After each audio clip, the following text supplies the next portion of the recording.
Hi guys, welcome to my YouTube channel. If you're new, this is the Hangout 101 and this is a completely new season.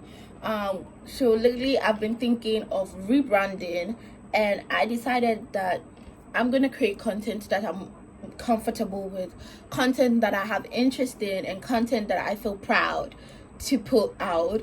And so if you could already tell by the title, this is going to be a very controversial but interesting, engaging, entertaining content. So I hope that you join me on the ride. This is only the first episode, and we're gonna have like a crazy ride. There's gonna be laughter, there's gonna be a bit of drama, there's gonna be tea, and it's not gonna be herbal, it's gonna be verbal.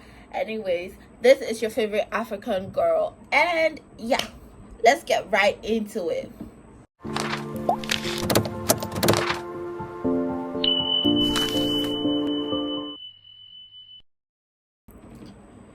So, for those who don't know, I have been on the K-pop scene for a while. Like, I've been a fan girl for a long time. And I think it's my interest in Asian media started back in 2014, 2015. Yes. And I, as a K-pop fan, I was not very openly proud about being a K-pop fan. I was just like, oh, K-pop, okay, that's it. But now I've been on the scene for a while. I've been fangirling for a while, and I've been enjoying Asian content for a while. And so I am very excited to be a representative, if you should put it, for all the other K-pop girlies that cannot really come out and talk about like K-pop because they're shy, because there's a lot of stereotypes and there's a lot of stigma that comes with being a K-pop fangirl. Anyways, so let's get into it. For today's episode, we're going to talk about African consumption of Asian media and how it is seen and how it is stereotyped. So when I started K-pop, when I started to like K-pop, I started as a shill. For those who don't know, that is the fan base for SHINee. SHINee's back, SHINee's back. Yes. I was so intrigued by it. Was different. The concept was different. Everything was different, and it wasn't the usual Afrobeat that I was used to, or like the reggae music or the African style music that I was used to, like hip life and hip hop and all that. So I was like, what is this music? Like, why is it so good? And why is everything so loud and flashy? And why are the men so good looking? The men.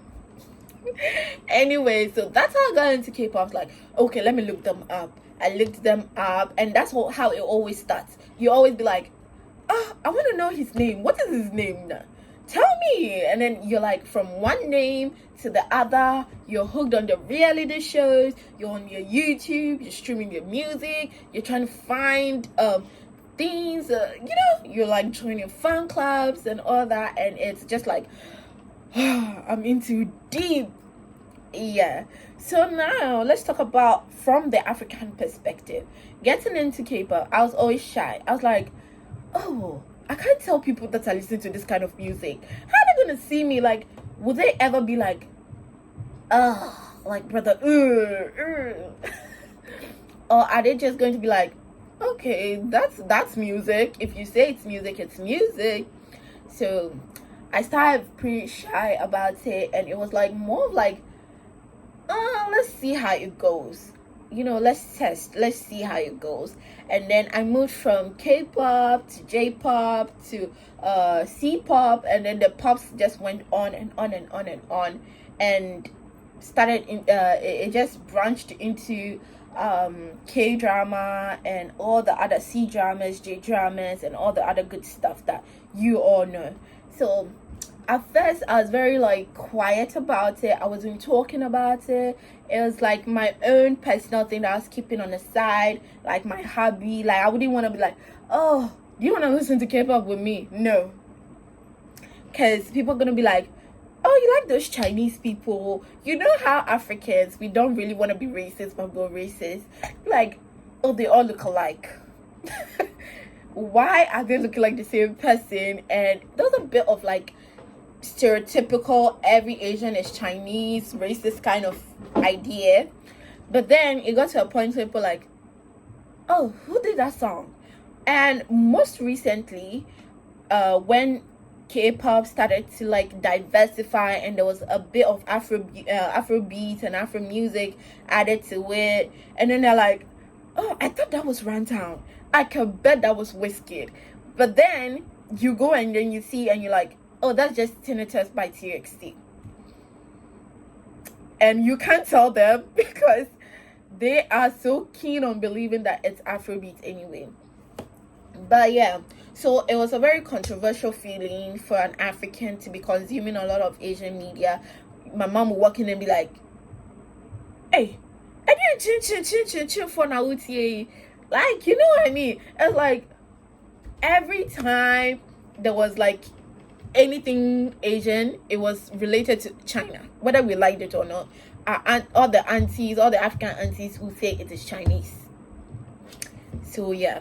But anyway, it was a very interesting ride. I was a bit not scared, but it came as a surprise to a lot of people until Kdrama started to hit in Africa. Back in 2018, there was a significant interest from Africans in other foreign media. They were consuming a lot of foreign media, at least from my side in Ghana. A lot of people were consuming Bollywood. A lot of people were consuming Filipino movies, Pinoy movies. A lot of people were consuming Mexican movies.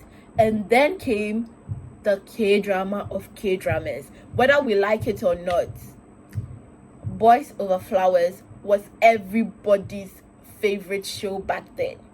Everybody's favorite show. Even the aunties were watching Boys Over Flowers at the time. Everybody was obsessed with Kujin, and that became the stereotypical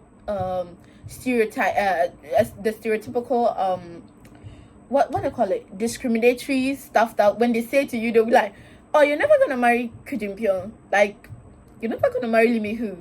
And Lee Mi-ho became a household name in Africa, in Ghana. For me specifically, in Ghana, you'd be in school and you hear like Lee Mi-ho and you hear like Kujin, and you hear like, you know, it was those days that K-drama became like an it thing in every household, and everybody was hopping on it, from Boys Over Flowers, The Harris, Empress Key, a lot.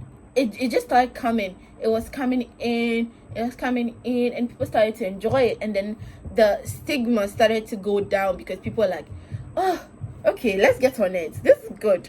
This is a good drama. And it became a very common thing. But K-pop is still yet to be like boom in our faces.